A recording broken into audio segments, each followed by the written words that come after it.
অনেকেই জানতে চান কিভাবে সহজ পদ্ধতিতে ক্লাসের সমস্ত পাঠ্য বই ডাউনলোড করা যায় সহজ পদ্ধতিতে এবং সম্পূর্ণ ফ্রিতে। আজকের ভিডিওতে আমি এমন একটা ওয়েবসাইট নিয়ে এসেছি যে ওয়েবসাইটের মাধ্যমে আপনারা ক্লাস 1 থেকে শুরু করে 12 পর্যন্ত বাংলা, ইংরেজি, গণিত সমস্ত পাঠ্য বই আপনারা একটা ক্লিকের মাধ্যমে খুব সহজ পদ্ধতিতে ডাউনলোড করতে পারবেন এবং সম্পূর্ণ ফ্রিতে। তো চলুন আজকের ভিডিওটা শুরু করা যাক। তো আপনাদের প্রয়োজনীয় পাঠ্য বই ডাউনলোড করার জন্য আপনাদের চলে যেতে হবে যে কোনো একটা ব্রাউজারে।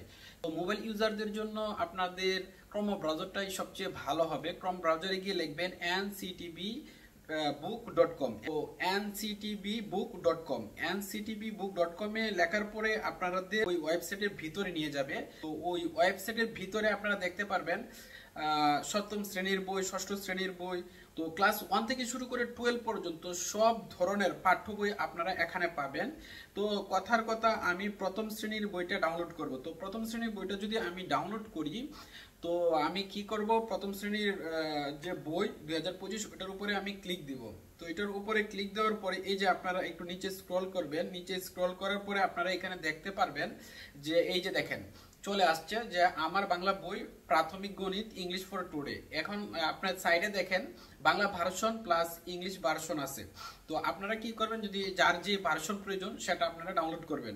তো আমি বাংলা ভার্সনটা ডাউনলোড করব। বাংলা ভার্সন ডাউনলোড করার জন্য আমি আমার বাংলা বইটা ডাউনলোড করব এবং এটি বাংলা ভার্সনে ডাউনলোড করব। তো আমি পিডিএফ এ ক্লিক দিলাম। তো পিডিএফ ফাইলে যখন আমি ক্লিক দেবো, এখানে আপনাদের যে জিমেলটা আছে সেটা সিলেক্ট করে নেবেন। সিলেক্ট করার পরে আপনাদের যে সাইটে নিয়ে যাবে সেই সাইটে দেখেন এই যে দেখেন যে সাইটে নিয়ে এই যে দেখেন যে সাইটে নিয়ে গেছে সেই সাইটে যে আমার বাংলা বই লেখা আছে ওইটার ওই যে উপরে যে 3 ডট আছে সেখানে ক্লিক দিবেন। সেখানে ক্লিক দেওয়ার পরে কিন্তু এই যে ডাউনলোড আছে, ডাউনলোডে দিলে আপনাদের বই ডাউনলোড হয়ে যাবে। আপনারা যখন চেক করবেন তখন কিন্তু আপনাদের যে ফাইল ম্যানেজার আছে সেখানে চেক করলে আপনার পিডিএফ আকারে ফাইলটা পাবেন। তো খুবই সহজ পদ্ধতিতে আপনারা কোনো ঝামেলা ছাড়া যে কোনো ধরনের ক্লাসের পাঠ্য বই আপনারা ডাউনলোড করতে পারবেন। তো ভিডিওটা যদি ভালো লেগে থাকে প্লিজ ভিডিওটার মধ্যে একটা লাইক দিবেন। নিত্য নতুন ভিডিও পেতে চ্যানেলটার পাশে থাকবেন। ধন্যবাদ সবাইকে।